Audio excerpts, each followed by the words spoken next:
सोनम वांगचुक एक anti national है, एक टेररिस्ट है या फिर एक पाकिस्तानी एजेंट है। कोर्ट अपना फैसला क्या देगी पता नहीं, लेकिन इंडियन मीडिया ने इसके ऊपर अपना वर्डिक्ट पहले ही दे दिया है।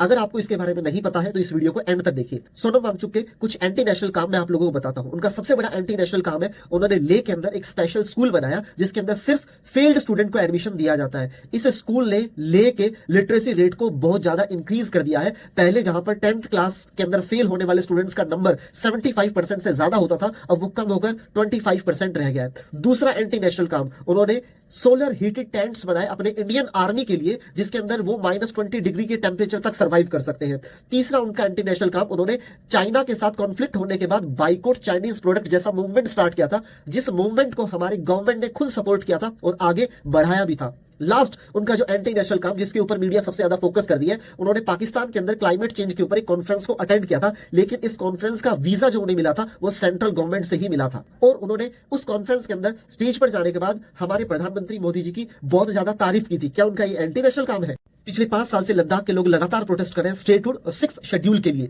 ये जो 6th शेड्यूल वाला पॉइंट है, ये बीजेपी ने अपने 2019 इलेक्शन के मैनिफेस्टो के अंदर 3rd पॉइंट पर रखा था। अभी जो 6th शेड्यूल है, ये लद्दाख के लिए बहुत इंपॉर्टेंट है, क्योंकि लद्दाख के अंदर 97% पॉपुलेशन जो है वो ट्राइबल पॉपुलेशन है। अगर वो अपने नेचर को, अपने क्लाइमेट को, अपने कल्चर को प्रोटेक्ट करना चाहते हैं तो उनके पास डिसीजन मेकिंग पावर होनी चाहिए, और वही पावर लेने के लिए वहां के लोग लगातार प्रोटेस्ट कर रहे हैं। ये प्रोटेस्ट तो पिछले 5 साल से चल रहे हैं, लेकिन गवर्नमेंट ने इसके ऊपर कोई भी ध्यान नहीं दिया, ना ही कोई एक्शन लिया। सोनम वांगचुक पहले भी 21 दिनों का अनशन रख चुके हैं, हंगर स्ट्राइक पर जा चुके हैं, लेकिन इस बार 24 सितंबर को एक वायलेंस ब्रेकआउट हुआ, जिसको कंट्रोल करने के लिए सोनम वांगचुक ने अपना हंगर स्ट्राइक तोड़ा और तुरंत पीस की मांग करी लोगों से। पर एनएसए, नेशनल सिक्योरिटी एक्ट के अंदर उनको अरेस्ट कर लिया गया और अभी तक उनकी कोई इंफॉर्मेशन नहीं है कि वो कहां पर है। अगर हम मान भी लेते हैं कि वो गलत थे, तो क्या डेमोक्रेसी के अंदर इस तरीके से प्रोटेस्ट कर रहे लोगों को अरेस्ट कर लेना सही होगा? मेजर जनरल जीडी बख्शी, जो कि हमारे गवर्नमेंट के बहुत बड़े सपोर्टिव है, वो भी सोनम वांगचुक और लद्दाख के लोगों के सपोर्ट में आए हैं और गवर्नमेंट को बोला है कि इन लोगों को बिना हर्ट के इस मुद्दे को बड़े केयरफुली हैंडल किया जाए। तो ये अब आप लोगों की जिम्मेदारी बनती है कि जिस तरीके से झूठ को फैलाया गया था, उसी तरीके से सच को भी फैलाया जाए और लोगों को बताया जाए कि सोनम वांगचुक एक एंटी नेशनल नहीं है। कोर्ट जो भी फैसला देगा हम उसको मानेंगे, लेकिन अभी मीडिया इस तरीके से उस पर डिसीजन